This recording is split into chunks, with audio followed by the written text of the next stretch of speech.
창세기 22장 보겠습니다. 오늘 22장부터 나가죠. 그 22장 보게 되면은 아브라함이 이삭을 번제로 드리는 장면이 나와 있습니다. 그래서 22장 한번 보십시오. 여기서 보면 이제 아브라함의 이제 이삭을 바치는 장면이 있는데, 우선 여러분 22장 1절 한번 보시면은 하나님이 아브라함을 시험하시려고 그를 부르시니 아브라함 하시니 그가 이르되 내가 여기 있나 하였더라. 그 2절 보시면 여호와께서 이르시되 내 아들 내 사랑하는 독자 이삭을 드리고 모리아 땅으로 가서 내가 내게 일러준 한 산 거기서 그를 번제로 드리라. 아브라함이 아침에 일찍 일어나 이렇게 나와 있죠. 그 다음에 보면 이제 여정이 있습니다. 여정을 보면 4절에 3일 동안 여정을 간 겁니다. 아브라함이 눈을 들어 그곳을 멀리 바라보는지라. 그럼 내용은 또 쭉 보면은 이제 종들은 거기 두고 이삭과 함께 올라갑니다. 그 6절 보면 아브라함이 이에 번제나무를 가져다가 그의 아들 이삭에게 지우고 자기는 불과 칼을 손에 들고 두 사람이 동행하더라. 이제 올라가는 중간에 이제 이삭이 아버지에게 묻습니다. 내 아버지 하니 그가 이르되 내 아들아 내가 여기 있노라. 이삭이 이르되 불과 나무는 여기 있지만 번제할 어린 양이 어디 있습니까? 그래서 아브라함이 이야기하죠. 내 아들아 번제할 어린 양 하나님이 자기를 위해서 친히 준비하신다. 그리고 올라갑니다. 그래서 이제 9절부터는 한번 읽어보도록 하겠습니다. 이제 9절부터 임근선 형제님이 거기 14절까지 한번 읽어보세요. 9절부터 14절까지 다 읽어보시면 됩니다. 하나님이 그에게 지시하신 곳에 이른지라 이에 아브라함이 그곳에 단을 쌓고 나무를 벌려놓고 그 아들 이삭을 결박하여 단 나무 위에 놓고 손을 내밀어 칼을 잡고 그 아들을 잡으려 하더니 여호와의 사자가 하늘로부터 그를 불러 가라사대 아브라함아 아브라함 하시는지라 아브라함이 가로되 내가 여기 있나이다 하매 사자가 가라사대 그 아이에게 내 손을 대지 말라 아무 일도 그에게 하지 말라 내가 내 아들 때 독자라도 내게 아끼지 아니하였으니 내가 이제야 내가 하나님을 경외하는 줄 아노라. 아브라함이 눈을 들어 살펴본즉 한 수양이 뒤에 있는데 뿔이 숯불에 걸렸는지라 아브라함이 가서 그 수양을 가져다가 아들을 대신하여 번제를 드렸더라. 아브라함이 그 땅의 이름을 여호와 이레라 하였으므로 오늘까지 사람들이 이르기를 여호와의 산에서 준비되리라 하더라. 감사합니다. 여러분 거기 창세기 22장 1절 보게 되면 하나님이 아브라함을 시험하시려고 이렇게 되어 있죠. 이 부분에 대해서 잠깐 조지 큐캐넌 장로님의 인용문을 한번 읽어보겠습니다. 여러분 갖고 계신 유인물 어디를 보시는가 하면은요 세 번째 장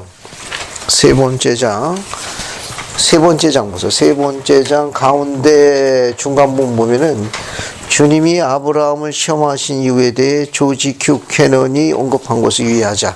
찾았습니까?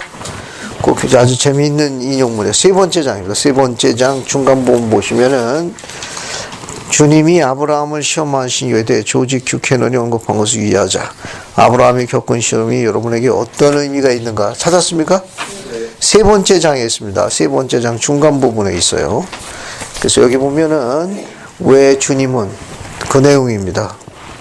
한번 읽어보죠. 이거 오한을 자면 이거 한번 읽어봐요. 왜 주님은 아브라함에게 이런 일을 요구하셨을까요? 주님은 그의 장래와 그가 수많은 자손의 아버지가 될 것을 아셨기 때문에 그를 시험하시기로 결심하셨던 것입니다. 하나님은 아브라함이 어떻게 할 것이라는 것을 미리 아셨으므로 하나님 자신을 위해 이 일을 하셨던 것은 아닙니다. 아브라함에게 교훈을 심어주고 또한 다른 방법으로는 얻을 수 없는 지식을 얻게 하려는 것이 목적이었습니다. 바로 이것이 하나님께서 우리 모두를 시험하시는 이유입니다. 계속 이렇게 끝까지. 하나님은 모든 일을 알고 계시므로 그분이 지식을 얻기 위해 이런 일을 하시는 것은 아닙니다. 그분은 우리의 생을 모두 알고 계시며 또한 우리가 행할 모든 일을 알고 계십니다. 인간은 자신을 아는 것이 가장 중요하므로 자신을 알 수 있게 하기 위해 즉 우리를 위해 시험하시는 것입니다. 그분은 아브라함에게 영광과 승명과 영예를 주려고 이 시험에 복종할 것을 요구하셨습니다. 주님은 그를 왕으로 제사장으로 만들려 하셨고 자신이 행사하는 권능과 영광과 지배력을 주고 싶어 하셨습니다. 감사합니다.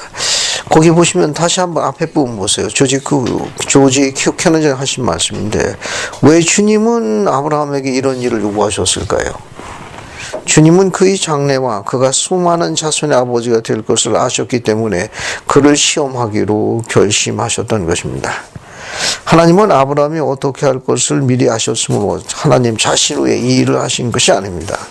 거기 조지 큐케는 장로님은 22장 1절에 하나님이 아브라함을 시험하시려고 왜 시험했느냐? 그 캐논 장로님의 이야기는 아브라함의 교훈을 심어주고 또 다른 방법으로는 얻을 수 없는 지식을 갖게 하는 것이 목적입니다.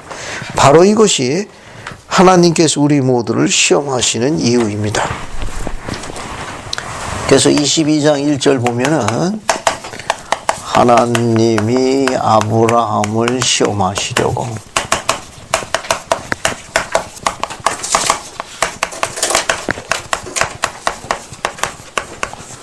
네, 금정역 영문은 그 여기 시험하시려고 이 단어가 God did tempt Abraham. 그래서 이 tempt라는 단어도 되어 있습니다. 이 금정역의 원본에 보면은 이 tempt는 무슨 뜻이죠? 이 동사는 우리 제일 많이 쓰는 뜻은 모르십니까? 유혹하다 그 되어 있죠. 그런데 이게 히브리 원전의 동사의 뜻은 뭐냐면은 테스트라는 뜻을 갖고 있다고 그래요. 여기 유혹하다는 이 템프트 우리가 보통 이야기할 때는 유혹하다는 동사를 많이 쓰는데 이 뜻이 아니고 히브리 원동사의 뜻은 테스트하다. 또 트라이라는 단어도 써요. 이거 시험하다 이런 뜻입니다. 또는 프로브라는 단어도 쓴다고 그래요. 이건 입증하다.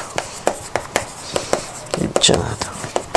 이거는 시험하다. 그래서 직역하면 하나님께서 아브라함을 유혹하시려고 그런 뜻이 아니고 여기서 쓰였던 이 단어 템프트라는 이 단어는 히브리 원전의 동사의 뜻은 테스트, 트라이, 프로브라는 동사의 뜻을 갖는 걸로 알려져 있습니다. 그러니까 하나님께서 시험하시는 이유, 이 시험이 맞는 거예요. 시험하시는 이유. 왜 아브라함을 시험하려고 했느냐? 자, 왜 시험하시려고 하셨죠? 왜 지금 아브라함 보고 누굴 바치라고 이야기한 거예요? 칠판 보세요, 칠판. 같이 하시면 이게 더 빨라요. 아브라함 보고 지금 여호와께서 하나님께서 누굴 바치라고 이야기했습니까? 이삭아니에요. 그죠? 아브라함 몇 세에 얻은 아들이에요? 100세입니다, 100세. 그리고 사라 나이 몇 세예요? 90세에 기적적인 방법으로 나온 거 아닙니까? 그죠? 이게 아브라함과 사라인데 아브라함 나이 100세고 사라 나이 90에 낳은 아들이 이삭 아닙니까? 그죠? 우리가 그 23장 1절 한번 보세요.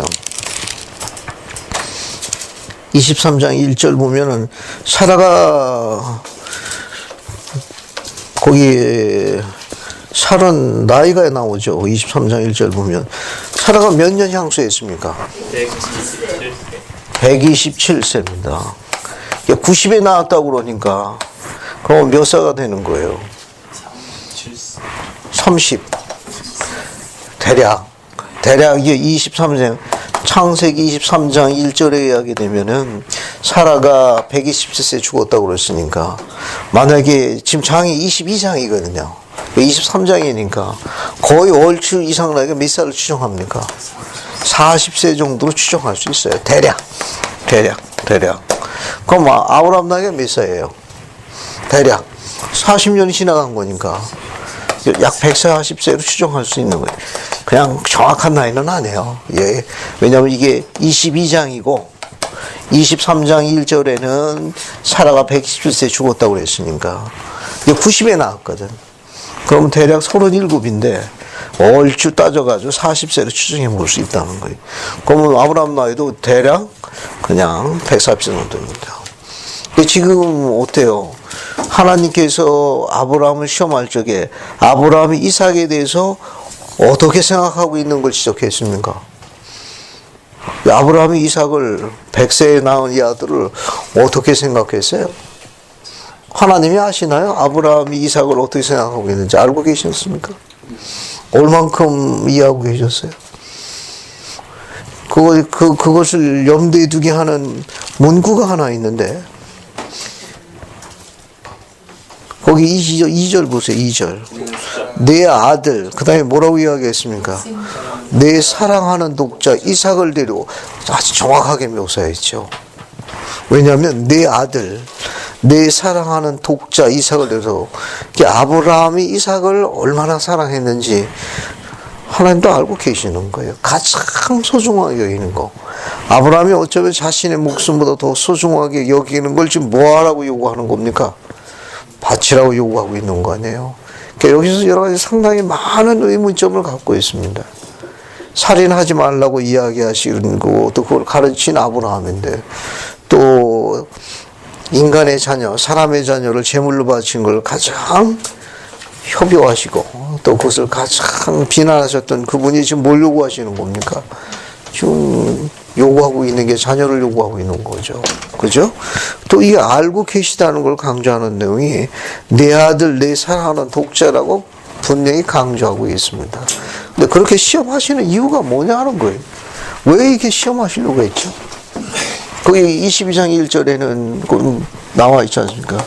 하나님이 아브라함을 시험하시려고. 왜 그렇게 하셨어요? 그 사랑하는 아들을, 그 독자 이삭을 왜 그 모리아 산에 가서 번제로 바치라고 요구하셨냐 하는 겁니다. 이영수자매님. 여기 아브라함에게 보내신 이거 아니에요. 이런 쪽으로. 감사합니다. 그러니까 조지 큐케렌장의 말씀에 가장 중요하게 들어볼 게 뭐냐면은 아브라함에게 다른 방법으로는 배울 수 없는 하나님으로부터 어떤 교훈, 어떤 가르침을 하나님께서 아브라함에게 주시기 위해 가지고 특별히 마련된 교과 과정이라는 거예요. 그게 다른 방법으로는 아브라함이 사시는 하나님에 대해서 이런 지식을 쌓을 수가 없는 겁니다. 그러니까 아브라함에게 임한 이 시험은 다른 방법으로는 결코 얻을 수 없는 하나님께서 즉 가르쳐 주시고자 하는 그 어떤 특별한 지식이 있다는 거죠. 어떤 특별한 지식이 있다는 거예요. 네. 보통 이런 것을 전해주기 전에 먼저 뭘 허락하시는가 하면 우리에게 굉장히 매우 마음을 상하게 할 고통과 곤경을 허락하시는 경우가 꽝꽝 있을 수 있다는 거예요. 불순종하고 좀 다른 거예요. 이건 불순종하고 다른 겁니다. 아브라함이 그동안에 불순종해온 게 아니에요. 불순종에서 오는 그런 어떤 고통이나 시련과는 별개로, 그런 거는 별개로 마음을 매우 상심케 할 그런 어떤 고통이나 공경을 허락할 수가 있다는 겁니다. 그 뒤에 뭐가 오냐? 가르침이 오는 거예요. 자, 아브라함 같은 케이스에서 우리가 배울 수 있는 거는 다양하게 적용할 수 있습니다. 하나님께서 다른 방법으로는 우리가 배울 수 없는 그런 어떤 특별한 개인적인 친밀하고 다른 것으로는 절대로 배울 수가 없는 그런 가르침을 허락하실 경우에는 종종 사전에 그 설명 없이 어떤 그런 부분에 배경이 없이 우리의 마음을 매우 상하게 할 그런 고통이나 공경을 허락하시는 경우가 왕왕 있을 수 있다는 거죠. 아브라함은 이런 시험에 대해 가지고 얼마나 신앙을 행사했고 순종했는지 알 수 있는 단어가 어디 있습니까? 이런 부분에 대해서 아브라함이 순종했다는 거, 신앙을 행사했다는 걸 알 수 있는 절이 어디 있어요? 아침에 일찍 일어나는. 그렇죠. 22장 3절 보면 아브라함이 아침에 일찍 일어나. 그죠? 일찍 일어나. 이 문장은 아브라함이 여호와의 명에 얼마나 그가 철저히 순종했는 걸 나타내는 중요한 부분이 됩니다. 물론 이 기간에 대해 가지고 대략 며칠 정도 걸린 게 나와 있어요. 그 4절에 보게 되면 그죠? 대략 며칠 걸렸습니까? 이 3일의 여정 동안에 아브라함은 이것을 겪었을 확률이 높습니다. 엄청난 고통과 곤경에 대해서 수많은 자문을 했을 가능성이 굉장히 높아요. 굉장히 높습니다. 뭐 설명할 수, 여기는 축약된 기록만 나오는데, 이 아브라함이 이름을 바꿀 적에 열국의 아비로 바꾸면서 약속하셨잖아요. 내 씨로 말미암아 뭐라고 그랬습니까? 밤하늘에 별보다 더 많겠고, 또 뭘 했어요? 바닷가에 모래보다 많겠고, 땅에 티끌보다 더 많. 그게 유일한 씨가 누굽니까? 그 유일한 정실 부인의 씨가 누구예요? 이삭 아닙니까? 이삭인데 지금 번제를 바치게 되면 어떻게 됩니까? 해결 방법이 없잖아요. 그럼에도 불구하고 어떻습니까? 지금 이삭, 아브라함이 신앙을 행사하는 장면이 지금 묘사되어 있습니다. 그래서 거기 보면 이제 제단 위에 누굽니까? 이삭을 올려놓죠? 그죠? 거기 9절 보시면은, 자, 거기 보면 손을 내밀어 칼을 잡고 아들을 잡으려 하더니, 그때 아브라함의 나이를 정확한 건 아니라 추정하면 몇 세로 추정할 수 있습니까? 140세로 추정할 수 있고, 그럼 그 아들 이삭은 몇 세로 추정할 수 있어요? 40세로 추정하면 총장년으로 볼 수 있습니다. 그죠? 만약에 그 번제단이라고 하는 데서, 여기 이제 이삭이 놓고, 여기 이제 아브라함이 이제 10번 칼을 들고 준비하는. 여러분 그 정확한 건 아닌데 보통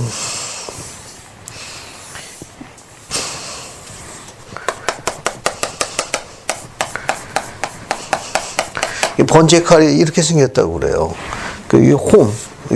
홈이 있어가지고 여기 우리 짐승들 목젖 있잖아요. 거기다 이거 이렇게 대고서 단칼에 끊는 겁니다. 이 번제 칼 여기 옆에 이렇게 놓아갖고 다녀요. 여기 홈이 들어가 있어가지고 여기 아주 날렵하게 갈려 있습니다. 여기 아주 날렵하게. 그래서 목젖에 대고서 단칼에 끊는 거예요. 이걸 한번 실제 액션을 보여야 이게 실감이 나는. 이게 지금 아브라함이 지금 어때요? 이삭을 이 번제단에 올려다 놓고 묶었습니다. 바인딩해서. 그 다음에 이제 칼을 빼가지고. 우리는 지금 뭐 사건의 한 부분으로 보겠지만 실제 이런 부분은 쉽지 않을 거예요. 왜냐하면은 나이를 잠시 추정한 것은 아브라함이 140세니까 거의 완전 노인입니다. 이삭은 항상 힘이 좋은 청장년. 아직 결혼 안 했으니까. 이 번제단에서 만약에 이삭이 뛰어서 산 아래로 도망갔다. 그럼 아브라함이 따라갈 수 있나요? 추적하기 가능합니까? 그 추적이 거의 불가능하죠. 그렇다면 이삭은 번제단 위에 어떻습니까? 아버지가 묶어가지고 강제로 올라오는 게 아니라 뭐 했다는 거 알 수 있어요. 아브라함이 하나님께 뭐 한 것처럼 순종한 것처럼 이삭도 아버지가 어떻게 한 것 같습니까? 순종한 것을 추적할 수 있습니다. 왜냐하면은 나이상으로 볼 적에 그냥 산 아래로 뛰어내려가게 되면 거의 추적이 불가능해요. 그러니까 지금 이 장면을 정확하게 묘사한 거에 의하게 되면 이삭이 제단 위에 아마 스스로 올라갔을 가능성이 굉장히 높다는 거예요. 그리고 이삭은 어떤 행위인지를 이해하고도 단위에 올라갔다는 거.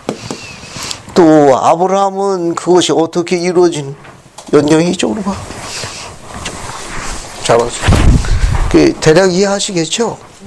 그러니까 아브라함은 하나님께 순종하고 이삭은 아브라함께 순종한 것을 알 수 있는 건 이 번제단에서 그냥 한번 달아나기 시작하는데 방법이 없는 거예요. 그러니까 이 번제단 위에 여기 기록에 보면 여기 9절 보게 되면 그 아들 이삭을 결박하여 이렇게 되어 있으니까 그 아들이 아비에게 손을 내밀지 않는 한 결박하기는 불가능한 거예요. 제 집에 아들이 둘이 있습니다. 하나는 지금 미국에 가 있어서 자근하다고 생각하는데 힘이 좋아요. 가끔 이제 어떤 거 이야기하다가 아비 반응이 괜찮으면 그냥 사랑한다고 끊어놨는데 앉으면 숨을 쉬기가 어려워. 그냥 한번 끊어놨다가 번쩍 들거든요. 그럼 헉 하면서 요구가 뭐야? 가끔 그 생각합니다. 만약에 번제단에 이걸 똑같이 재현해 본다고 그러면 그건 뭐 아들이 그렇게 할 수도 있죠. 거꾸로 아비를 갖다가 뭐 그냥 계시받은 아비가 알아서 하셔 하고 번쩍 들어다 묶어놓고 가면 이거 뭐 꼼짝 못하지. 예, 이때 충분히 이해합니다. 왜냐하면 힘으로는 당할 수 없으니까. 힘으로는 당할 수 없습니다. 이게 이삭이 순종했다는 걸 강력하게 나타나는 거예요. 그래서 지금 이런 부분 보게 되게 되면은 이 아들이 처음부터 아버지와 함께 했어요. 이 아버지가 어떻게 하는 그런 부분에 대해서 결국 이것은 아브라함이나 이삭이 사시는 하나님이 실존하시는 분이라는 걸 가르치는 받은 아주 절대적인 순간입니다. 왜 이렇게 했는가 하면은 이제 아브라함과 이삭과 그 다음 후손 이제 야곱의 하나님으로서 이제 성약을 맺거든요. 그 하나님이 실제로 그런 전지전능한 그러니까 그분처럼 아브라함과 이삭과 야곱을 왕과 제사장으로 또 그런 영광의 하나님으로 또 하나님을 영화롭게 하는 자를 영화롭게 하는 이런 지식을 이 아들이 배우는 결정적인 시간입니다. 아들은 그걸 다 봤거든. 다 보고 아비가 한 그런 부분에 대해서 이제 그 의심 없이 그런 부분을 배우는 아주 흥미로운 장면입니다. 그래서 신앙을 행사하기 위해서 무엇이 필요한지에 대해서 우리들에게 아주 교감할 수 있는 좋은 장면입니다. 그래서 12절 보게 되면 뭐라고 얘기했는가 하면은 그 아들에게 네 손을 대지 말라. 그에게 아무 일도 하지 말라.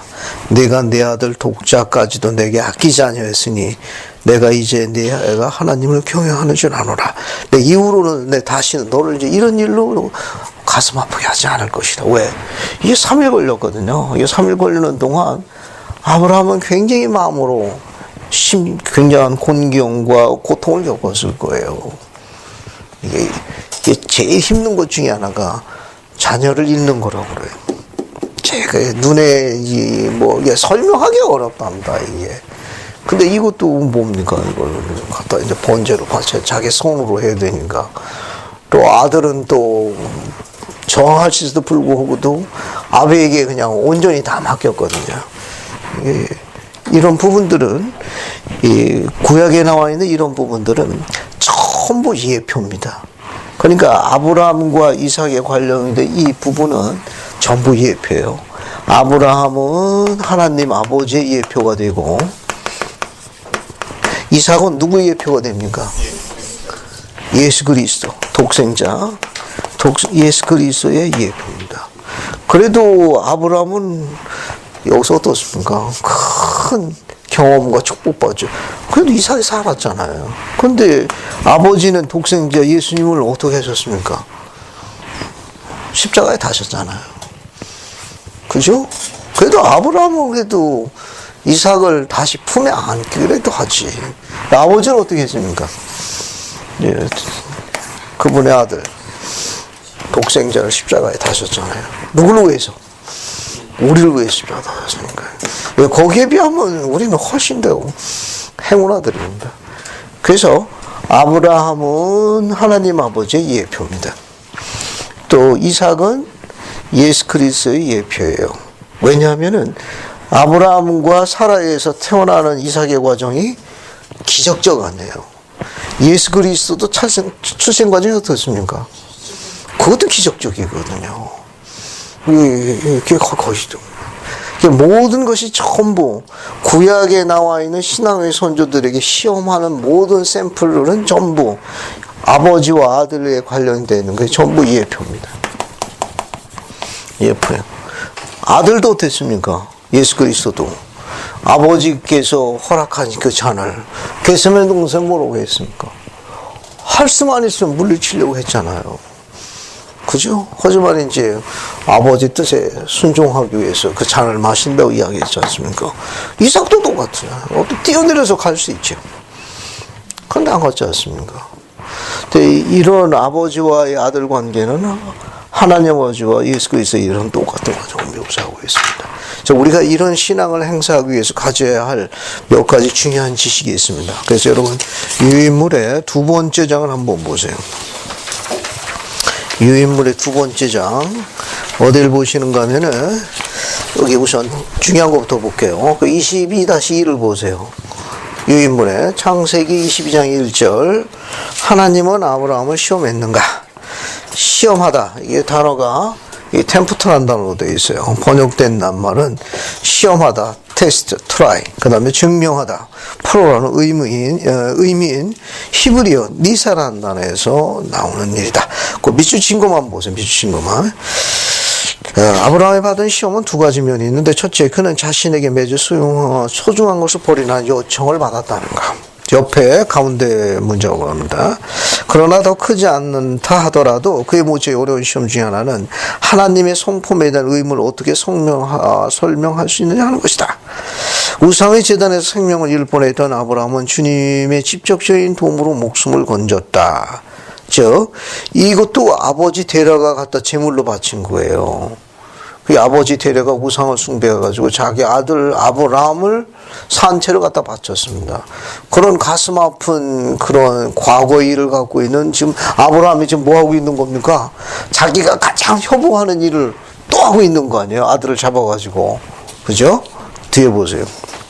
아브라함은 하나님의 율법이 인간을 제물로 바치거나 어떤 형태든지 살인하는 걸 금한다는 걸 알고 있었다.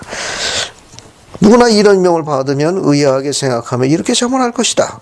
하나님께서 어떻게 이런 명이 올 수 있는가? 이것은 하나님 말씀과 모순이 되지 않는가?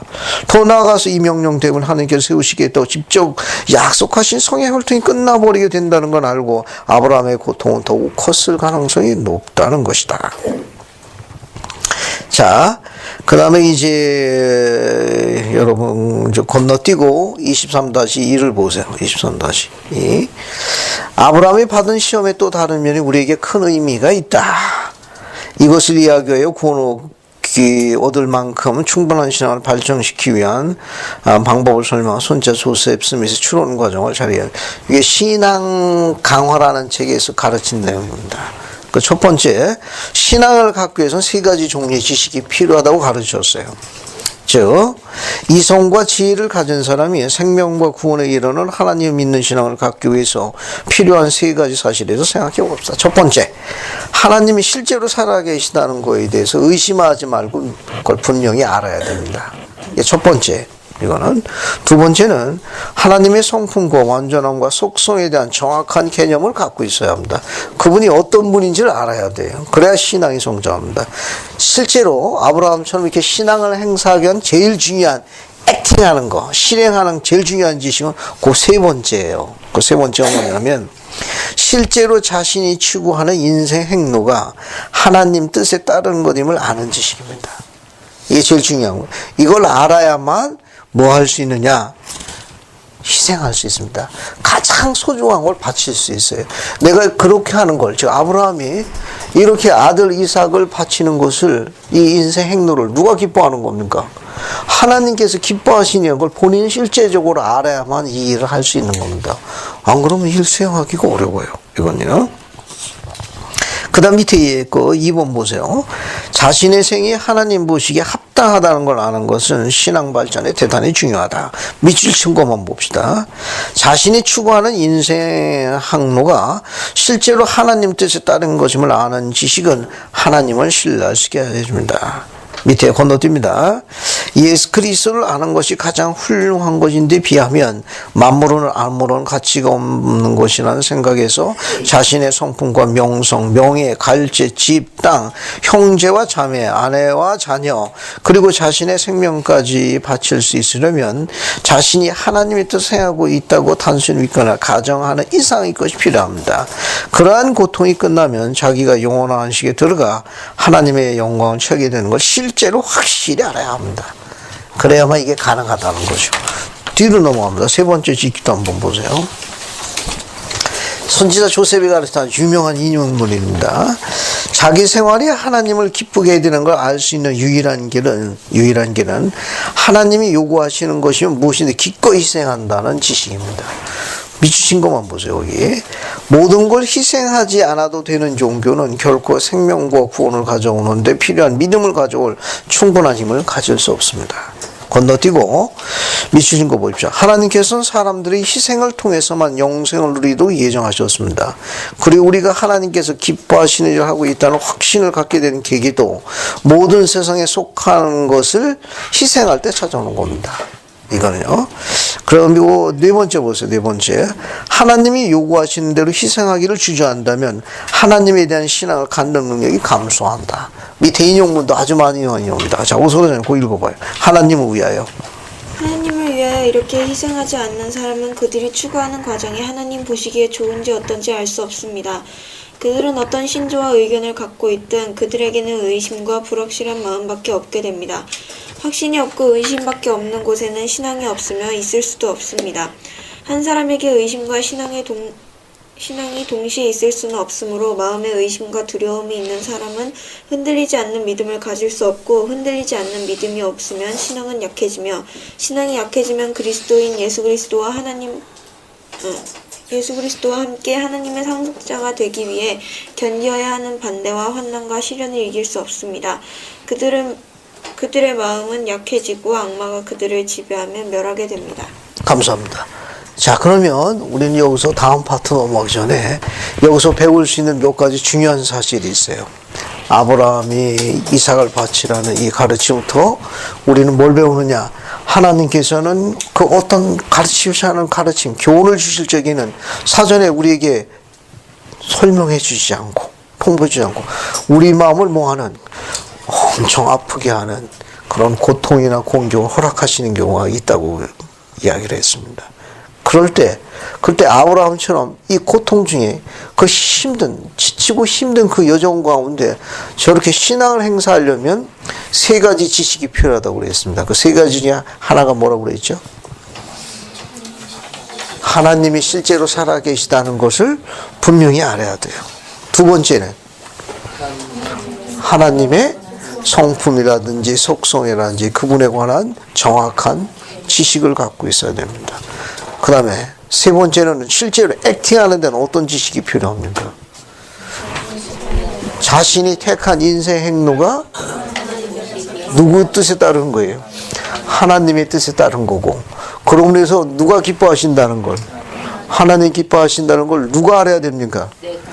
여러분 스스로 그런 실제적인 지식을 갖고 있어야만 희생할 수 있습니다.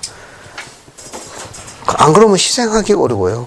그 희생이라는 건 내가 택한 인생 행로를 하나님의 뜻에 따르는 것이며 그분이 기뻐하신다는 걸 자기가 실제로 알고 있을 적에 희생하는 거예요. 그래야만 종교교육에 올 수 있습니다. 여기 오는데 최소한 왔다 갔다 하는 교통에도 2시간에서 3시간 정도 걸릴 거고, 강의하고 싶으면 학생들한테 5시간 다 포기해야 합니다. 그런 희생 없이는 여기 못 오는 거. 내가 이렇게 오고 가는 동안에 갈등이 얼마나 많아져요. 이력서에 올라갑니까? 시험 점수에 도움이 됩니까? 알아주는 사람이 있습니까? 아무도 오직 하나님께서만 인정해 주시는 거고, 가끔 천사가 이제 한마디 해줄지 모르지. 그죠? 그런 지식이 없으면 자신의 가장 소중한 시간을 이 제단 위에 못 올려놓는 거예요. 그러니까 아브라함이나 이삭이나 마찬가지입니다. 아브라함도 가장 사랑하는 아들을, 가장 소중한 거. 또 이삭도 마찬가지예요. 자신의 가장 소중한 확정된 미래에 있는 모든 삶을 지금 어떻습니까? 재단 위에 올려놓은 거 아니에요. 재단 위에 올려놓으로 해서 이들은 어떤 지식을 쌓게 된 거죠? 다시 이야기합니다. 지금 이제 읽은 내용을 정리하는 거예요. 자, 아브라함은 자신의 가장 소중한 목숨보다 소중한 지금 자기 아들을 재단 위에 올려놓은 거 아니에요. 그죠? 이삭은 앞으로 결혼해야 합니다. 그죠? 이제 조금 있으면 이제 리브와 만나는 장면이 나와요. 자신의 확정된 그 사랑하는 아내와 그 앞으로 미래에 대한 그 설명할 수 없는 그 아름다운 모든 것들을 다 어떻게 했습니까? 지금 포기하고 재단 위에 올려놓은 거 아니에요. 그럼으로 인해서 이들은 어떤 지식을 쌓게 됐죠? 자, 이것은 이제 다시. 하나님 아버지께서 요구하시는 것이라면 기뻐하는 그렇죠. 하나님께서 요구하시는 거면 철저히 순종해야 된다는 걸 누가 배웁니까? 아들 이삭이 배우는 거예요. 어때요? 또 다른 것도 배운 거 없습니까? 또 여기서 이 아버지와 아들이 또 뭘 배웁니까?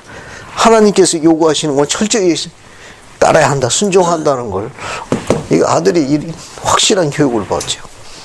또 어떤 걸 또 지식을 쌓게 됩니까? 자기의 가장 소중하고 귀중한 것을 재단 위에 올려놓음으로써 우리는 어떤 지식을 배울 수 있느냐 하는 겁니다. 잉크스 형제 이야기도 하나 추천해 볼 수 있고. 어때요? 여러분 그 가장 있어요. 좀 중간고사하고 또 이거 뭐 복잡하게 뭐 레포트 쓰려고 얼마나 힘들어요. 또 이 시간에 또 뭡니까? 또 알바에 하면 또 그 돈이 지금 왔다 갔다 하고 벌써 X가 왔다 갔다 하는구만. 자, 그런 것들을 재단에 올려놨을 적에 아니면 선교사업이라는 기간이 짧은 기간 한다. 여러분 시간에는 황금기예요. 그 시간에 친구들은 어떻습니까? 벌써 졸업해서 직장생활 할 수도 있고, 예를 들면 거기서 학위관 받아가지고 이제 직장생활 뭐 어깨돈 뭐고 조금 알타가지고 여러분 어떻습니까? 아직도 헤매고 있잖아요. 편을 이해해 주시기 바랍니다. 예? 아직도 그냥 지금 미래가 불투명하고 참 품에 그냥 가슴을 설레게 하는 자매는 있는데 형편에 여의치 않아 그냥 끙끙끙거리고 마음고생하고 뭐 등등등 내놓을 만한 카드는 별로 없고, 그죠? 예, 그럼에도 불구하고 가장 아름다운 나이를 선교사업이라는 걸 재단에 올려놓음으로써 여러분 어떤 지식을 쌓습니까? 어떠세요? 근데 갔다 와서 보게 되면 정말 여러 가지 세상이 실제로 폭풍함으로 치게 되면 너무 자기가 미약하다고 그래가지고 그냥 말할 수 없는 외로운 가운데 떨어지거든. 그냥 선주사업 시절에는 그냥 영이 솟아가지고 자신감이 넘쳤는데 와가지고서는 그냥 어때요? 보름도 안 되면 벌써 그냥 고꾸라져서 끙끙거리고 있거든. 전부 자기가 다 해결해야 되고 근데 벌써 벽에 부딪히기 시작하고. 자, 그러면 교회가 가르친 대로 지도자들이 요구하는 대로 주님이 명하시는 대로 재단에 갖다 바친 거예요. 그걸 통해서 우리는 뭘 배웁니까? 네? 뭘 배우는 거예요 우리는?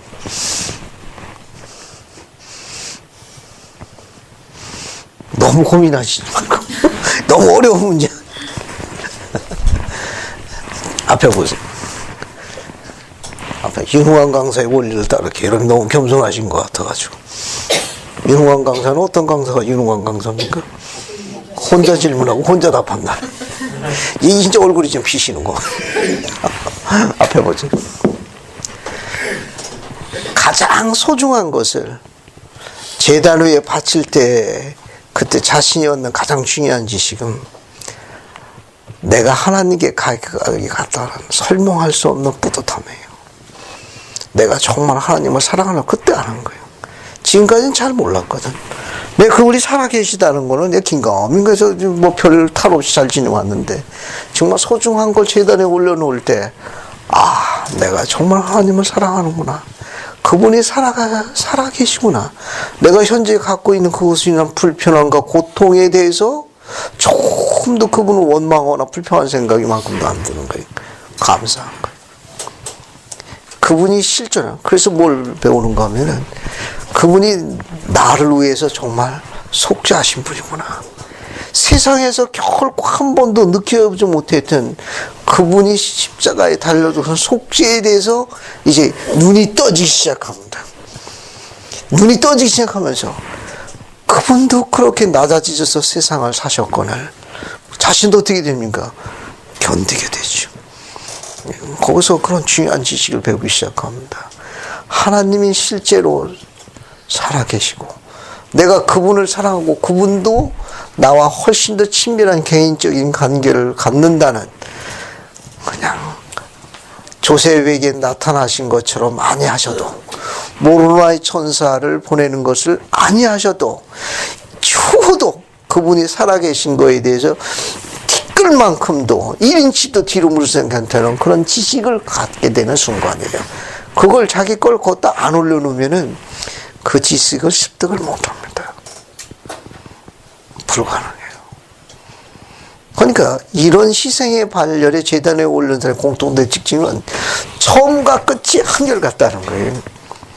변함이 없어. 오히려 세찬 폭풍이나 바람이 실수로 더 강하게 맞부딪히거든요. 더 꼿꼿하고. 주변이 다 할 수 있어요. 영적으로, 세상적으로 위로받지 못하는 상황에 있음에도 불구하고 가장 용감무쌍하게 용맹정진하는 그게 가장 영적인 거예요. 여기서도 마찬가지. 가장 소중한 걸 재단에 올려놓을 때 우리는 엄청 손해보는 것처럼 보이죠. 외견상으로는. 하지만 내적으로 들어갈 때에는 훨씬 더 설명할 수 없는 더 큰 것을 축복해 주십니다. 그게 희생이라는 건 현재 우리가 갖고 있는 소중하다고 하는 것을 제단 위에 올려놓음으로써, 아니면 잠시 뒤로 미룸으로 내가지고 보다 더 큰 결과를 우리에게 가져다 주는 것이 주님께서 원하시는 희생에 관한 지식이에요. 아들을 제단 위에 올려놓음으로 인해가지고 외견상으로 볼 적에는 엄청 손해보는 거죠. 엄청 이게 설명할 수 없을 만큼 이게 계산상으로 볼 적에는 안 되는 거예요. 뭐 대가 끊기는 거니까. 하지만 이 시험 뒤에는 어떻게 됩니까? 문자 그대로 열국의 아비로, 그리고 그 아비가 있는 그 안에 그 자손들이 실제로 그렇게 성향에 따라 축복받는 것을 이제 눈으로 지켜보게 되는 축복을 받습니다. 그래서 아브라함이 충실했기 때문에 그의 뒤를 잇는 후손들에게 그 많은 복의 복을 주시는 것을 실제로 경험하게 되는 게 이게 뒷장 내용이에요. 그리고 하나 더 봅시다. 하나 더 볼게요. 이렇게 여기 보게 되면은 16절 보세요. 16절 보면 이르시되 여호와께서 이르시기를 내가 나를 가르쳐 맹세하노니 내가 이같이 행하여 내 아들 내 독자, 영감역에는 꼭 이삭이 들어가 있습니다. 우리 여기 흠정역에는 빠져 있는데 아까 22장 2절 보면 내 아들 내 사랑하는 독자 뒤에 누가 있어요? 이삭이라고 명확하게 되어 있잖아요. 그죠? 영감역에도 여기 내가 이같이 행하여 내 아들 내 독자 이삭이 이름이 들어가 있습니다. 아끼지 아니하였은즉 내가 내게 큰 복을 주고 내 씨가 크게 번성하여. 거기 뭐가 나와 있습니까? 하늘에 별과 같고, 그 다음에 바닷가에 모래 같고, 그죠? 그 다음에 창세기 13장 16절 한번 볼까요? 창세기 13장 16절 봅시다. 13장 16절 한번 봐요. 자, 창세기 13장 16절로 갑니다. 거기 뭐가 기록되어 있습니까? 내가 내 자손이 뭐해? 땅의 티끌. 그래서 세 개로 비유하셨습니다. 하나님께서 열국의 아비로 삼으신 거에 대한 약속으로다가 그분께서 사용하신 자연의 상징물 세 개예요. 그렇죠? 그래서 지금 읽은 부분 여기 나와 있지 않습니까? 창세기 22장 17절에는 하늘의 별, 그 다음에 바닷가의 모래. 창세기 13장 16절에는 뭐가 있어요? 땅의 티끌. 세 개를 사용하셨습니다. 그렇죠? 자, 그 다음에 이제 또 뭘 보시는가 하면은요. 그 다음에 이제 흥미있는 게 뭐냐면은, 자, 앞에 보세요. 아브라함은 지금 약속하셨지 않습니까? 그죠? 뭡니까? 하늘의 별처럼 내가 내 씨를 보태릴 것이다. 그죠? 바닷가의 모래. 그죠? 그 그 다음에 또 땅에 티끌.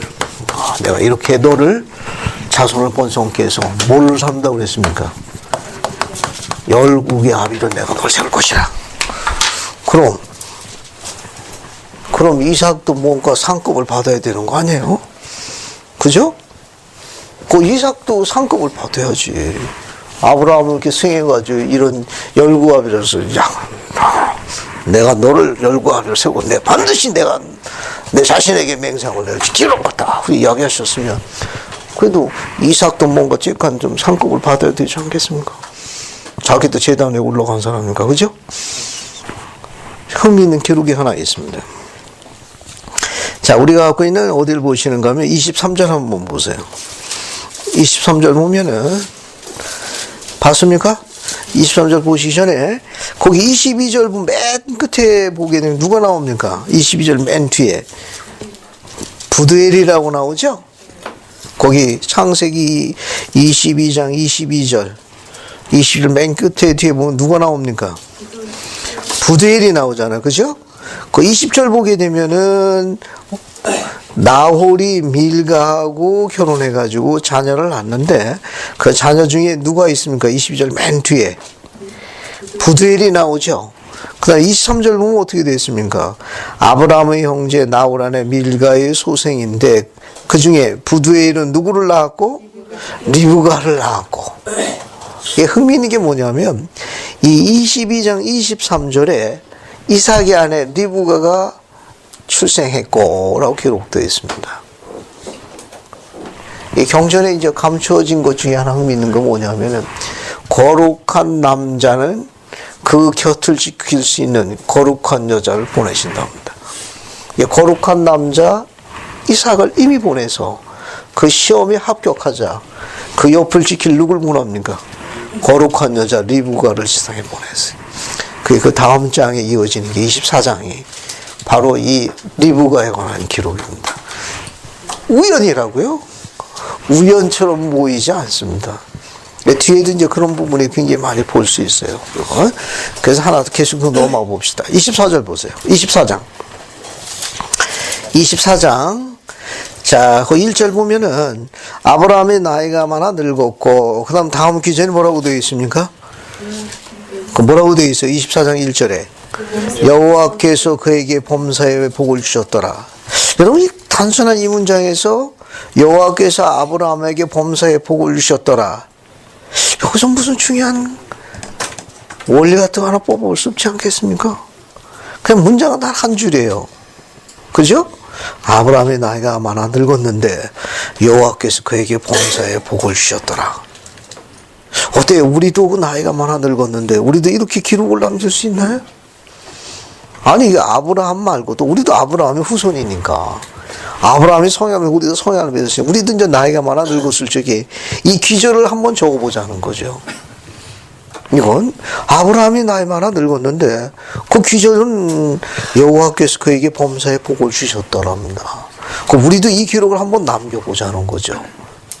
그죠? 여기 여호와께서 어떻습니까? 서수연에게 범사에 복을 주셨는데 그녀가 나이 많아 늙었더라. 하지만 범사에 복을 주셔서 축복하셨더라. 여기서 우리가 아브라함으로부터 뭘 배울 수 있습니까? 어떤 걸 중요한 걸 우리가 원리를 하나 찾을 수 있겠어요? 왜? 나이 많아 늙어. 우리도 나이 많아 늙게 됩니다. 근데 경전의 저자는 한 절로 묘사했거든요. 여호와께서 그에게 범사에 복을 주셨더라. 흥미있는 가르침 하나 있습니다. 보통 그 원리를 뭐라고 설명하는가 하면은 범사에 복을 주셨더라.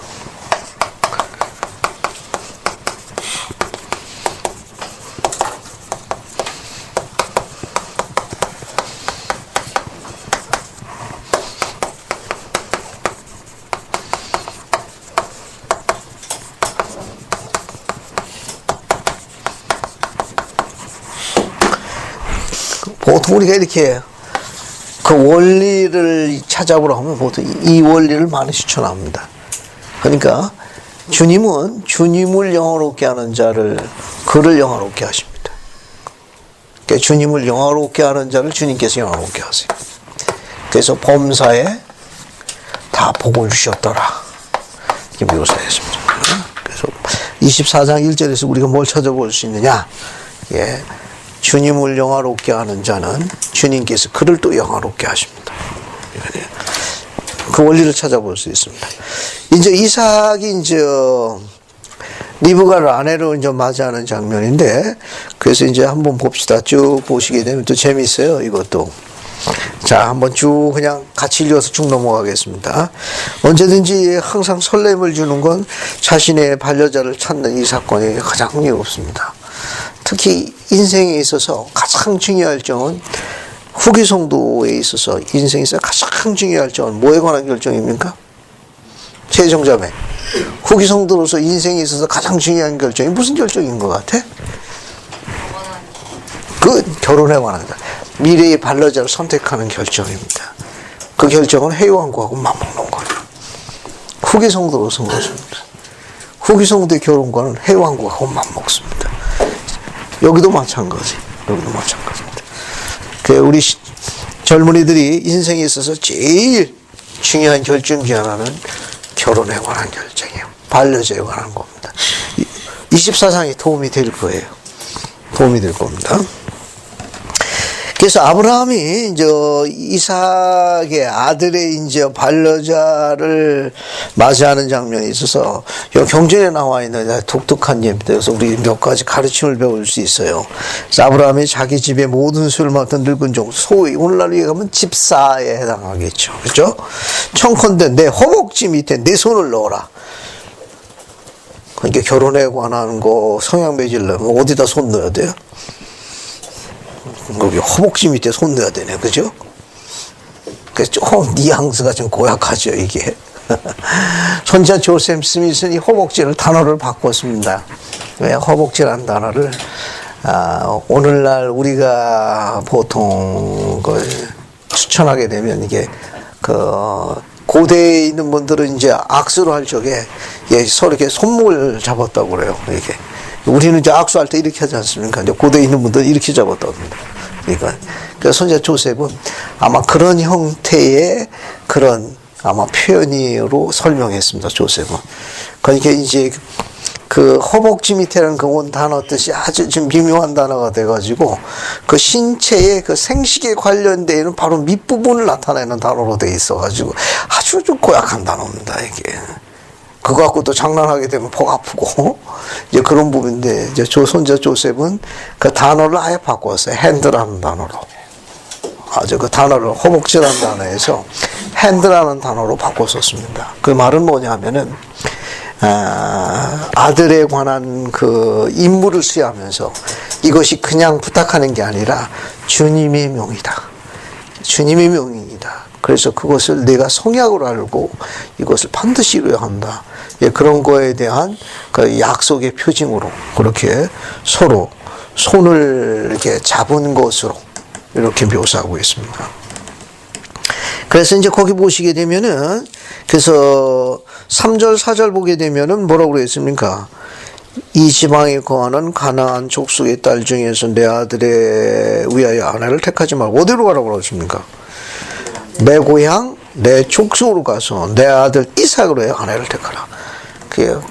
결국 이 메시지는 뭡니까? 여기서 내가 살고 가나안 땅에 거하고 있는 거거든요. 거기는 이방 족속다 우상 숭배를 했습니다. 여기서 딸을 취하지 말고 어디로 가서? 내 고향, 내 족속입니다. 그래서 여기 내 고향, 내 족속은 창세기 11장 31절 한번 보세요. 창세기 11장 31절 한번 봅시다. 자, 봤습니까? 거기 창세기 11장 31절 맨 끝줄에 보게 되면 거기 아브라함이 머문 장소 이름이 나와요. 어디로 나와 있습니까? 하란입니다. 다른 말로는 그 지역이, 요 하란은 그 밧단 아람이라고 하는 지역의 하란이라는 마을이에요. 이건 그곳에서 거기 거하고 있었습니다. 그쪽으로 가라는 내용입니다. 이게 가나안 땅에서 저 밧단 아람까지 이제 가는 거예요. 이거는 밧단 아람까지. 그래서 여러분 그 뭡니까? 그건 나중에 보기로 하죠. 그거요. 그래서 이제 갑니다. 이제 가는데 이제 늙은 종이 갑니다. 이제 늙은 종이 가는데 그 내용을 한번 쭉 보세요. 같이 봅시다. 이게 어딜 보시는가 하면은 7절 맨 마지막 절 보래요. 누굴 먼저 보낸다고 그랬습니까? 여호와께서 7절 맨 마지막에 그렇죠. 늙은 종보다도 여호와의 사자를 먼저 보낼 거니 자, 그 다음에 뭡니까? 네가 거기서 내 아들에서 아내를 택할 것이라. 그 다음에 이제 뭡니까?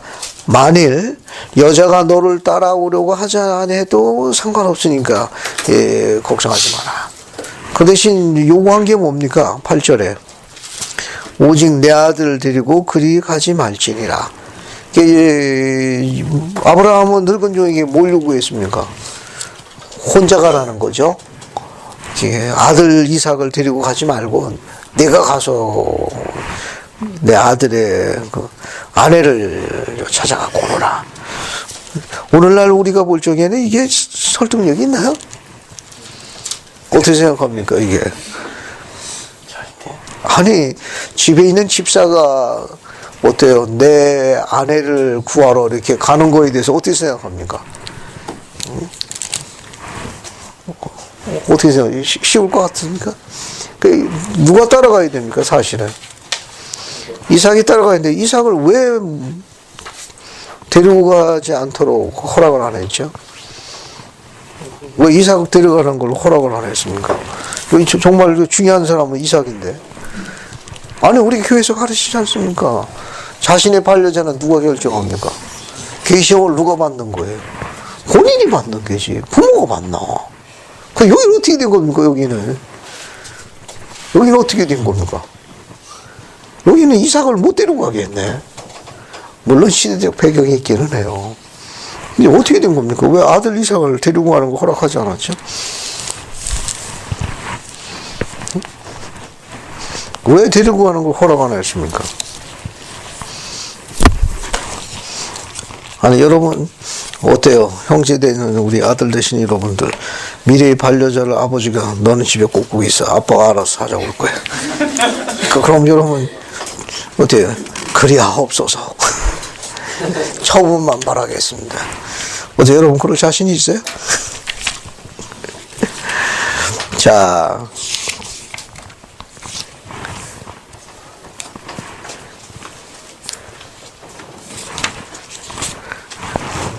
여러분 어딜 보시는가 하면 우리 대학부 교재 지도가 하나 있습니다.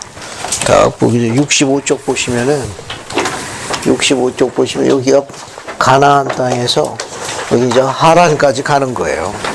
이삭이 이제 하란까지 갑니다. 그래서 여러분 도움을 주기 위해 가지고 유인물 4번째 장 보세요. 유인물에도 카피를 좀 해놨어요.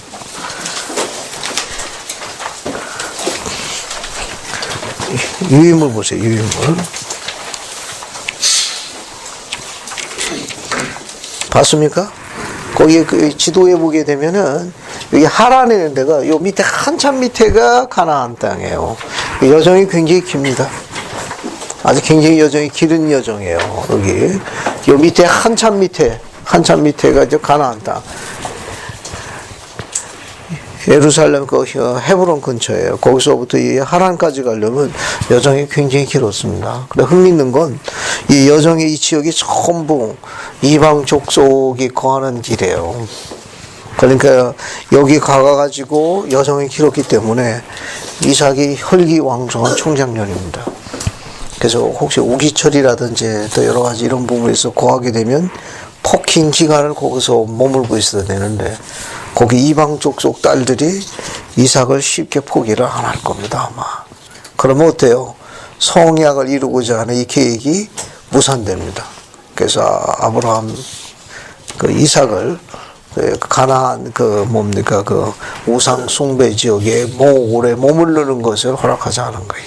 그래서 이제 늙을 종을 보낸 것으로 추정하고 있습니다. 자, 그래서 이제 어딜 도착합니까? 이제 드디어 이제 종이 도착하죠. 10절 보면 이제 나홀성이 도착합니다. 도착한 때가 언제였습니까? 11절에 언제 도착했어요? 저녁 때죠. 자, 거기 도착하자 늙은 종이면 어떤 행동을 취하죠? 자, 이제 그 낙타 몇 마리가 끌고 왔습니까? 10절에. 근데 낙타 10마리 가지고 왔네요. 그죠? 여기 보세요. 이제 같이 합시다. 여기, 뭡니까? 아브라함이 자기의 그 신뢰하는 늙은 종. 예, 늙은 종입니다. 늙은 종에게 뭘 지명했습니까? 이삭의 아내를 구하도록 명했습니다. 그죠? 근데 조건은 뭐예요? 이삭의 조건은? 조건이 뭐예요? 가나안 족속. 가나안 족속. 딸. 우상 숭배에서 구하지 말고 어디로 가라고 그랬습니까? 내 고향, 내 족속의 딸이라고 그랬습니다. 그래서 하란 땅으로 갑니다. 하란 땅에 가가지고 여기서 딸을 그래서 아내로 맞아라고 했어요. 그죠? 자, 그래서 이제 하라니까 누가 구하고 있으면 그 나홀성이라고 했어요. 나홀과 여기 나홀하고 밀가하고 결혼해가지고 낳은 여러 자녀 중에 누가 있어요? 부두엘이 있습니다. 부두엘이 이제 뭡니까? 자녀를 낳아요. 그 오빠가 라반이고 여동생이 누구예요? 리브가입니다. 리브가요. 예, 족보는 이렇게 됩니다. 족보는. 그래서 이제 나홀성에 도착하죠. 늙은 종이 나홀성에 도착했습니다. 도착해가지고 이 주인의 아들의 짝을 찾아오라는 이 임무를 수행하기 위해서 그 나홀성에 저녁 때 도착했습니다. 그죠? 저녁 때 도착했는데 함께 데리고 간 게 또 뭐 있습니까?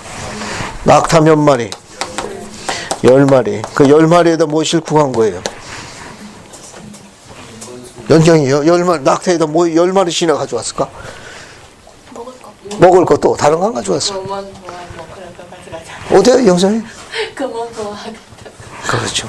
그 여인이 따라온다고 그러면은 그 여인에게 줄 혼수품을 가져왔을 거예요.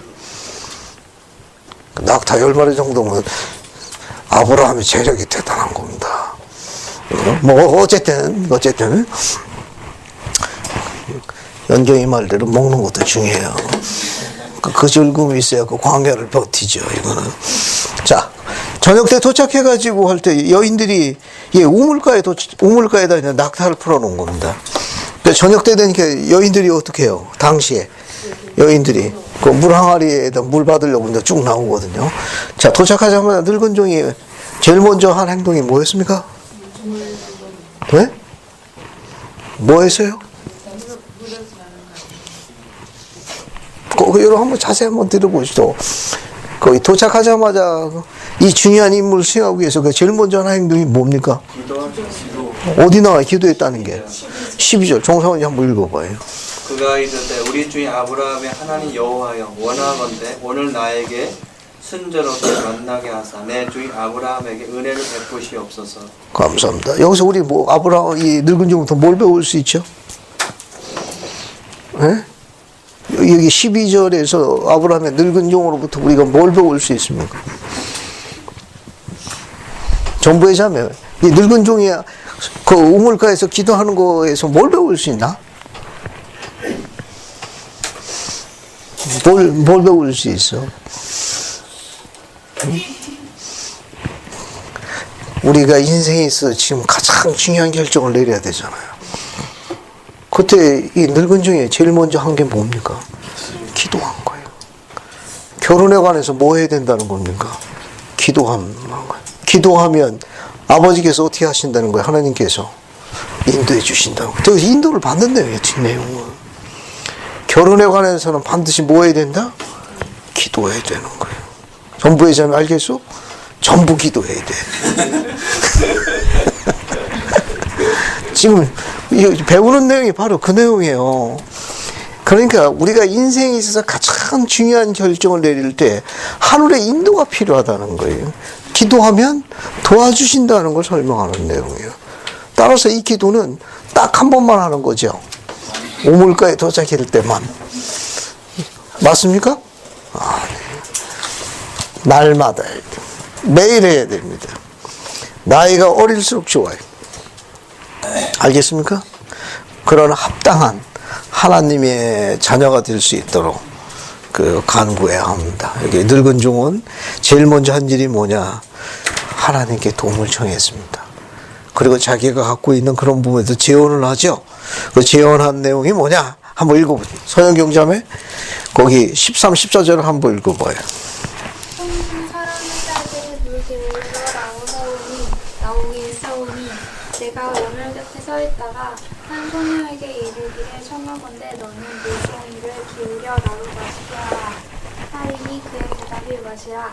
내가 당신의 낙타에게도 마시게 하리라 하면 그는 주께서 주의 종 이삭을 위하여 정하신 자라. 이로 말미암아 주께서 내 주인에게 은혜의 베푸심을 내가 알겠나이다. 감사합니다. 여기 보면 그 늙은 종이 기도 내용이 어땠어요? 내가 우물교에 서 있다가 한 소녀에게 청하길래 그 소녀가 나로 하고 이건 뭡니까? 나이가 든 노인이 있으니까 그 소녀가 먼저 나에게 물을 드시옵소서라고 내게 물을 청하고 그 다음에 뭐라고 그러니까 내가 물을 먹고 있는 동안에 근데 뭡니까? 낙타가 몇 마리예요? 10마리에게 뭘 마시게 하면은 물을 마시게 하면은 주께서 주의 종 이삭을 위하여 정하신 자라. 이로 말미암아 주께서 내 주의 은혜 베푸심 내가 알겠나이다. 그러면 자, 이 나이가 든 노인에게도 물을 먹이고 또 그 다음에 낙타 10마리에게도 물을 먹이는 자는 당신께서 보내신 자로 알고 내가 응답으로 알겠나이다. 그런데 이 기도에 대한 응답이 얼마나 걸렸죠? 얼마나 걸렸습니까? 거기 15절 첫 줄 보세요. 말을 마치 누가 나타납니까? 어때? 여러분 기도도 이렇게 빠르면 좋지 않겠어요? 그죠? 아니, 이 중요한 결정에 대해서 어떻습니까? 말을 마치기도 전에 리브가가 물동이를 가지고 나타났네. 응답이 이렇게 빠르면 얼마나 좋겠어요? 그런데 자, 한번 봅시다. 근데 늙은 종이 기도 내용에 보게 되면 내게도 물을 그게 뭐 어르신이니까 물 주는 거야. 뭐 우리가 쉽게 이해할 수 있는데. 근데 낙타가 몇 마리예요? 10마리에게 물을 먹이는 여인이면 당신께서 보내신 자로 알겠습니다. 왜 그 주문을 추가했을까요? 우리가 이제 나이 드신 분들한테 물을 한 잔, 피곤하시니까 한 잔 물 드시죠. 이렇게 하는 거는 우리가 이해할 수 있다고 그러는데, 왜 늙은 종은 낙타 10마리에도 물을 먹이면은 보내신 자로 제가 알겠습니다. 왜 그 기도의 주문상을 추가했습니까? 왜 그 기도를 주문해? 그러면 보내신 자로 알고 제가 감사하겠습니다. 그랬는데. 왜 낙타 10마리에도 물 먹이는 걸 추가했습니까? 그 여인이 뭘 보기 위해서였죠? 이여기 자매님. 희생과 봉사. 왜 이 10마리 물 먹이는 게 희생과 봉사 관련이 있습니까? 우리가 네. 이 우물이 우리가 이렇게 두레박을 넣어서 푸는 우물이 아니었고 깊이 계단을 타면서 내려갔더라고요. 그러면 낙타 10마리를 물먹이기 위해서 굉장히 바빴을 거라는 생각이 들었어요. 치마를 입고 물동이를 입고 계단을 오르고 그렇죠. 그 정도의 희생을 할 수 있는 사람이 천만인의 어머니가 늘 자생했었거든요. 감사합니다. 집에서 만약에 우리가 딸내미들한테 아니면 이렇게 물 떠오르면 못해요. 만약에 우물이 우리가 있는 그 이렇게 생긴 우물이 아니고 이렇게 지하로 이렇게 돼서 한 4, 50m 내려갔다가 여기서 물을 떠 이렇게 올라오는 거 보면 10마리면은 예를 들어 가지고 낙타가 착해가지고 한 동이만 먹었다. 너무 착해가지고 한 동이만 먹었다. 한 동이만 먹었다. 그럼 몇 번 왔다 갔다 해야 됩니까 지금? 10번에 곱하기 하면 20번 왔다 갔다 해야 돼. 근데 낙타가 조금 덜 착해가지고 2동이 먹었다. 그럼 몇 번 왔다 갔다 해야 됩니까? 40번이야. 지금 여기 우물에 관해서 뭘 묘사하고 있는가 하면 16절 보세요.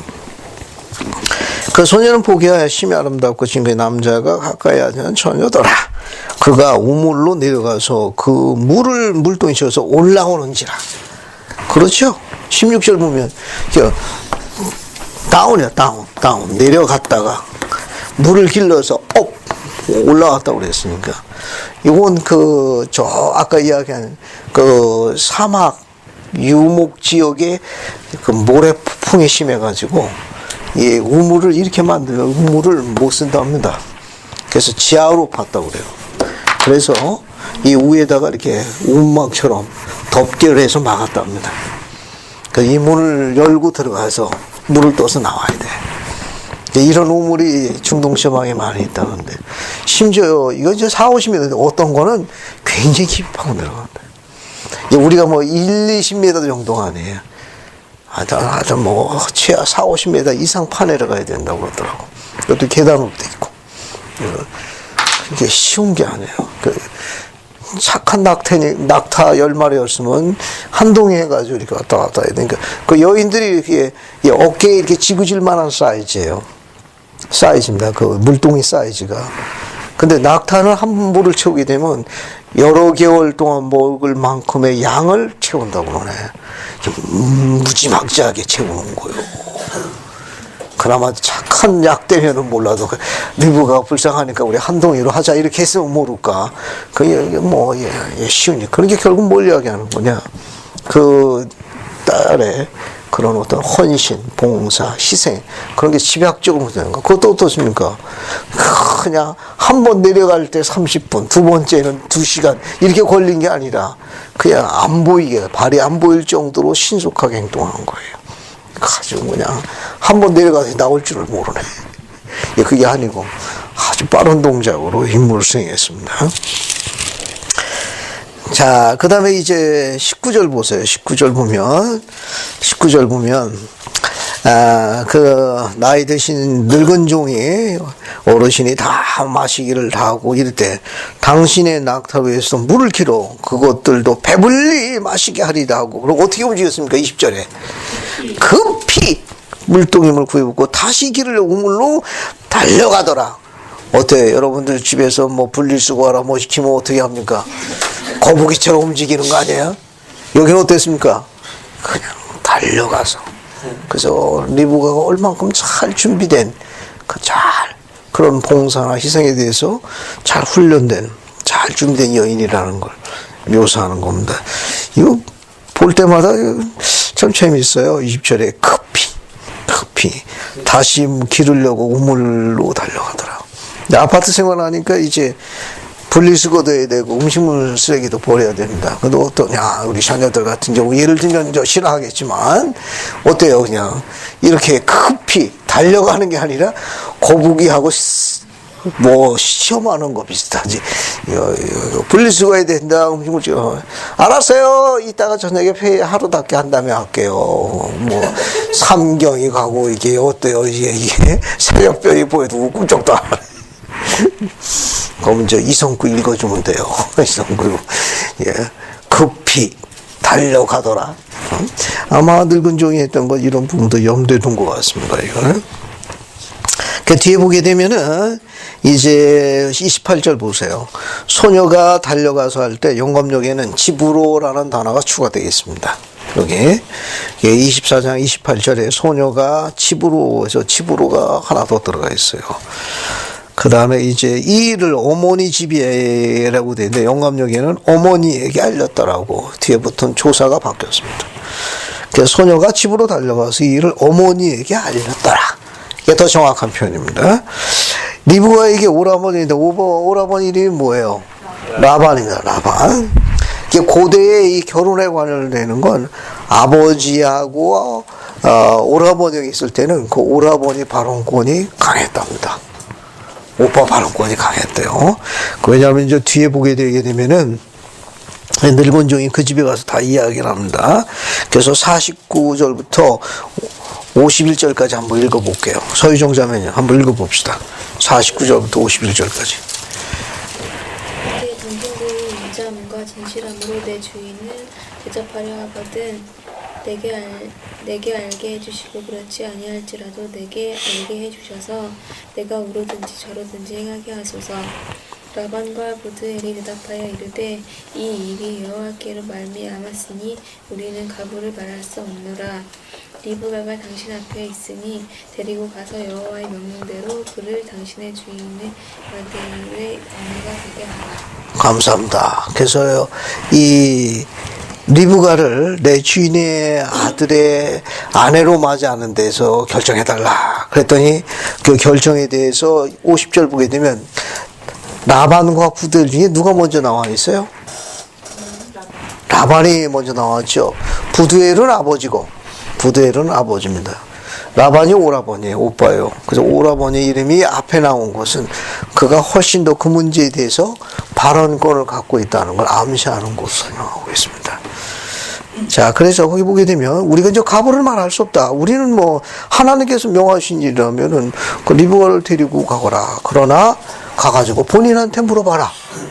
그 본인이 결정. 본인이 따라가겠다 그러면 뭐 아내로 삼는 거고, 그럼 뭐 안 따라간다 그러면 또 할 수 없는 거고. 그러니까 본인한테 물어봐라. 자, 이제 55절 보세요. 55절서부터 어디 보겠냐면 58절까지 오한을 자매니 한번 읽어보세요. 55절부터 58절까지. 리브가의 오라버니와 그의 어머니가 이르되 이 아이로 하여금 며칠 또는 열흘을 우리와 함께 머물게 하라. 그 후에 그가 갈 것이니라. 그 사람이 그들에게 이르되 나를 만류하지 마소서. 여호와께서 내게 형통한 길을 주셨으니 나를 보내어 내 주인에게로 돌아가게 하소서. 그들이 이르되 우리가 소녀를 불러 그에게 물으리라 하고 리브가를 불러 그에게 이르되 네가 이 사람과 함께 가려느냐. 그가 대답하되 가겠나이다. 감사합니다. 리브가의 가족들, 특히 어머니는 뭐라고 얘기했습니까? 55절에 리브가의 오라버니와 그의 어머니가 이르기되 며칠 혹은 열흘에 우리 함께 머물러라. 그 후에 그가 갈 것이니라. 근데 늙은 종은 뭐라고 얘기했습니까? 지금 당장 출발해야 된다. 그랬더니 뭐라고 얘기했습니까? 그 소녀에게 직접 물어봐라. 우리 딸에게 물어봐라. 그래서 리브가를 불러가지고 물었어요. 네가 이 사람과 함께 가려 하느냐? 리브가가 뭐라고 그랬습니까? 가겠나이다. 어때요? 여러분 리브가처럼 할 수 있겠습니까? 자기 미래의 남편에 대해서는 인포메이션이 아무것도 없어. 그냥 늙은 종한테 전해드린 게 다예요. 늙은 종한테 전해드린 게 다입니다. 그 늙은 종이 지금 이야기하는 거 지금 가자. 아까 이야기했지만 그 여정이 굉장히 긴 여정이에요. 하란서 가나안 땅까지 가는 게 엄청 긴 여정입니다. 힘든 여정이라고. 그게 정든 부모, 정든 모든 걸 전부 버리고 어떻게 됩니까? 올인하는 거예요. 이 장면이. 이 가족들 같은 경우에는 준비할 것도 많고 또 나눌 것도 많으니까 좀 더 머물기를 원한 거죠. 근데 늙은 쪽은 뭐라고 했습니까? 좀 당장 출발해야 된다. 그래서 본인한테 물어봐라. 리브가는 뭐라고 이야기했습니까? 네가 이 사람과 함께 가려 하냐 물었더니 가겠나이다. 어때요? 우리 사랑하는 딸들 어떻게 이게 가능합니까? 어때? 서로 이렇게 늙은 종이 와가지고 여차저차저 하니까 이제 가자. 그래서 이제 물은 거예요. 이 사람하고 함께 가려 하느냐? 아직 대답이 없어. 혜정이는? 기도해보고 가야죠. 기도해보고 가겠습니다. 하늘이는? 가야죠. 간다 그러고. 전부고에는 그냥 자매는 어떻게 할 것 같아? 감사합니다. 그래도 여기 나온 대로 답변을 해야 돼요. 그죠? 적어도. 왜냐면, 뭐 뒤에서 나중에 설명할 게 오겠는데, 이 리브가에 대한 이 부분에서 흥미있는 게 하나 있습니다. 뒤로 넘어갈게요. 63절 보세요. 이 여정이 굉장히 긴 여정이었습니다. 제일 궁금한 건 누구죠? 누가 가장 애가 탄 사람은 누가 있습니까? 이삭이요, 이삭.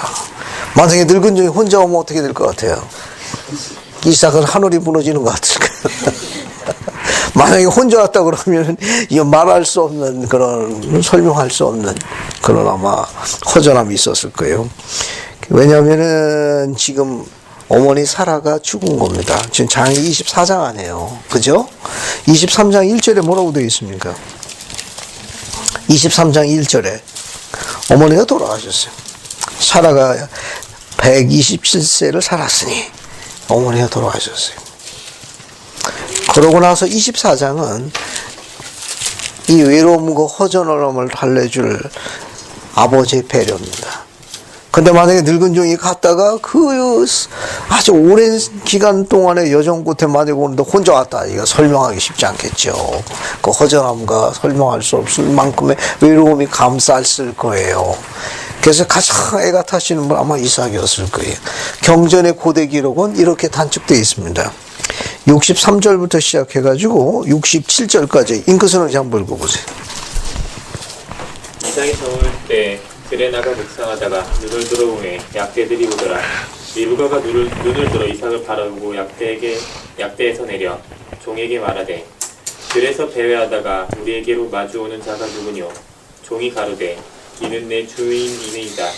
리브가가 면박을 취하여 스스로 가리우더라.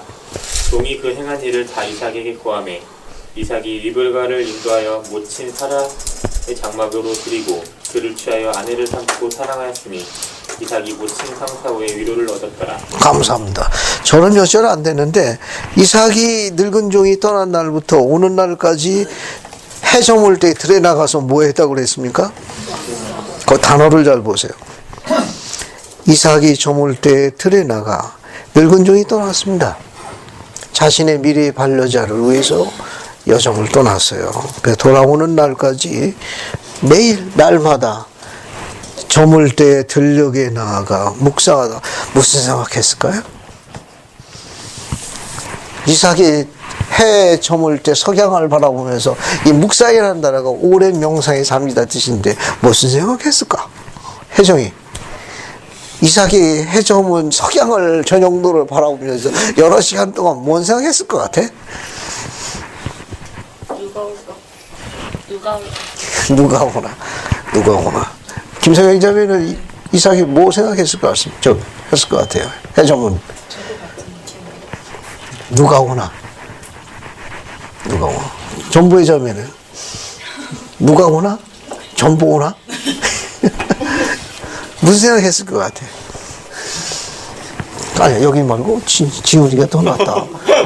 이삭이 해저문 그 저녁 때 들녘에 나가지고 여러 시간 동안 명상에 잠겼거든. 무슨 생각했을까?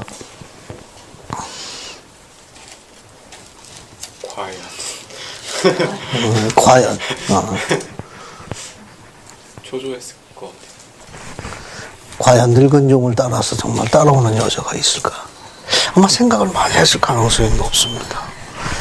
그러니까 우리 조태원 형제님 뭐 지원하실 거 없습니까? 이삭에 대해서 해저문 그 석양로로 여러 시간 동안 명상에 잠겼다는데 뭔 생각했을 것 같아?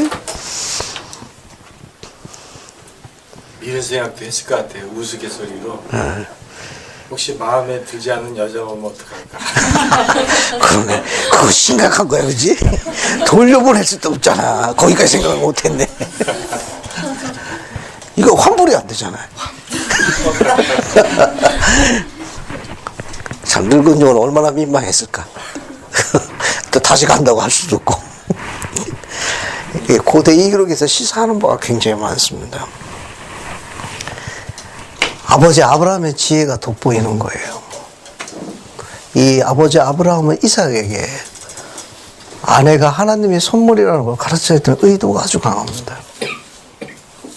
그냥 삶의 어떤 편안한 어떤 그런 부분의 안락함을 위한 그런 어떤 도구라든지 그런 형편에 대한 어떤 업그레이드되는 그런 생각을 한 게 아니고 아들 이삭에게 그 딸이 그냥 딸이 아니고 하나님의 선물이라는 걸 가르쳐 주길 원했던 것 같아요. 감사함 그 자체죠. 누가 오냐, 외모가 어떠냐 이런 문제를 떠나가지고 그 자체가 감사함이라는 걸 설명했던 것 같습니다. 아버지 아브라함은 이런 부분에서 이삭이 명상에 잠길 것을 자연스럽게 가르친 참 지혜로운 아버지였어요. 왜냐하면 이삭은 여기서 명상했을 때 아마 그렇게 생각했을 가능성이 높습니다. 아마 처음에는 그냥 우스갯소리로 마음에 안 들면 어떡하지? 그러다가 시간이 점점 흘러가면서 생각이 바뀌었을 겁니다. 아마 처음에는 키가 몇 대다가 피부는 어떻고 뭐 해가지고 생각을 많이 했을 거예요. 아마 그리고 성향도 보고 그림을 많이 그렸을 가능성이 높습니다. 하지만 시간이 점점 길어짐에 따라 가지고 아마 생각이 주님이 기뻐하시는 쪽으로, 예를 들어서 나에 대해서 아는 바가 아무것도 없는데 만약에 따라오는 여자가 있으면 그 여인을 마음껏 축복하고 사랑해 줘야 되겠다고 다지고 다져서 여호와 하나님께 도움을 청했을 겁니다. 늙은 종의 그 인물을 아버지께서 축복해 주셔서 정말 선한 딸이 오면 자기가 끝까지 영원히 지키겠다는 아마 그런 성약에 대한 부분을 다지셔서 여호와의 선하심과 인자하심이 자신의 가문과 혈통에 임하게 되려고 간구했을 가능성이 굉장히 높습니다. 그 용감한 딸을 끝까지 지키겠노라고 했을 가능성이 높아요. 그래서 단어는 한 줄만 나와 있습니다. 묵상하다가. 또 마찬가지로 리브가가 정말 얼굴로 모르고 아무것도 모르죠. 그죠? 그러나 미래의 자신의 지아비를 존중했다는 거 어떻게 알 수 있죠? 한 번도 보지 못한 사람이 그냥 말만 듣고 따라간 거예요. 늙은요. 근데 자신의 미래의 지아비를 존중했다는 거 어떻게 알 수 있죠? 그 단어가 어디 있습니까? 64절 맨 끝에 뭐가 나옵니까? 낙타에서 내려 배회하다가 우리를 보고 오는 자가 누구뇨? 내 주인으로서. 아니 뭐라고 그랬어요? 낙타에서 내려 자신의 지아비에게 존중의 예를 보이는 또 아름다운 장면 중에 하나입니다.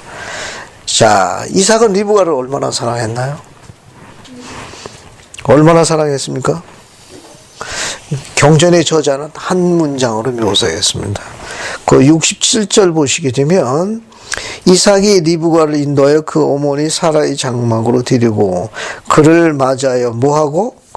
아내로 삼고 어떻게 했습니까? 사랑하였으니. 그 단어를 보세요.